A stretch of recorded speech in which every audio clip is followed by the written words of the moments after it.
Electricast. This episode is brought to you by Accenture. When your advertising operations fall out of sync, everything else follows. Spotify and Accenture are working together to reinvent the rhythm of ad sales, using automation, analytics, and smarter workflows to simplify campaign delivery and access better data across the business. The result? Less time spent on operations, more time connecting brands with the moments and fandoms that matter most. Learn more at Accenture.com/Spotify. What up? It's Interview Style, where we talk about movies and stuff. Myris, remember we talked about Mount Rickman? Yeah. Yeah, check out and follow our Instagram. Sure. So this time it's not a Mount Rickman, but it was based on my movie podcast idea, which was Superfan. So today it's not Superfan, but we are going to celebrate Bill Paxton, the late Bill Paxton. R.I.P. Bill Paxton. You know the most famous memed thing about Bill Paxton on the internet?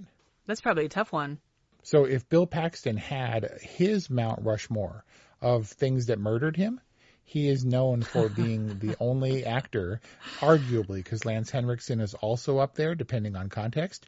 But Bill Paxton is the only actor killed by a predator, a xenomorph, and a Terminator. Wow. So we're keeping this with Bill Paxton in that he was in Tombstone and played Morgan Earp. Yeah, and he was killed by who? He was killed by an anonymous assassin through the window while he was playing billiards in his own house. Very sad. But also on the Mount Rushmore of Bill Paxton assassins, you can put the Mimic from Edge of Tomorrow. That's right. What does he call him? Rugrat? Boot heel maggot, and that was the other guy. That was Candyman who woke him up. Oh man. So who's in the George Washington position? That would probably be let's go, because he's with James Cameron more than kind of anyone else on that list, let's put the Terminator up top. Terminator in the George Washington position. Yep, definitely the Xenomorph in third. And then I'm going to go with, in my the Predator's more known and has more properties under its belt. And then I'll put the Mimic last, because the Mimic is kind of indefinable and maybe only best recognized from profile. You don't really see those things head on. So in the Lincoln role, that would be best. You really don't get a good look at them. I think we were going to talk about people who were forever kind of in supporting roles, who were trying to break out into the A-list, like favorite supporting characters. And Bill Paxton was in some amazing movies, some of the biggest, in fact, one of the biggest in Titanic. And because he went along with James Cameron and stuff, but he got his starring shot.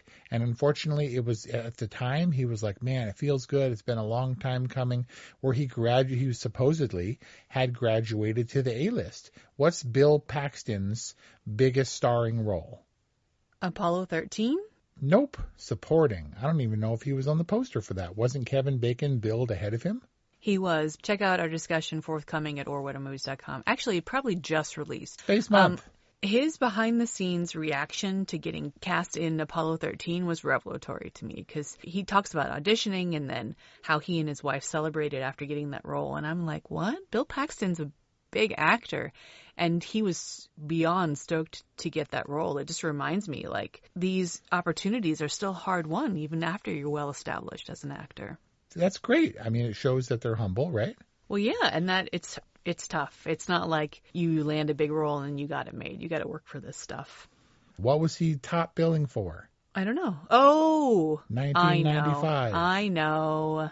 Twister. Carried it. He was along with Helen Hunt, of course. We got to give her due, but a massive hit. And bigger, I think, than for Jan de Bont than even Speed was. Huge. And spawned Twisters, a sequel. Yeah.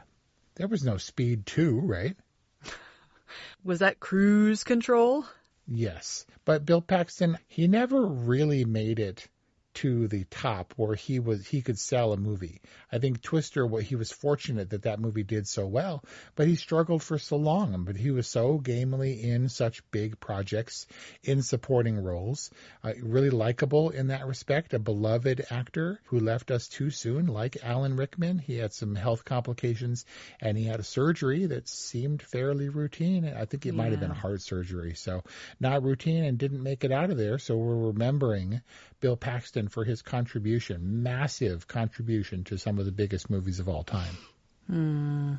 And is greatly missed. Chet, in Weird Science, he pops up all over the place. And I wanted to give him a little bit of due for an actor that we probably will never forget because he was in such classics, but who from time to time we will overlook in the conversation of most beloved. We love you, Bill Paxton. Thanks for playing. Okay, love you. Bye.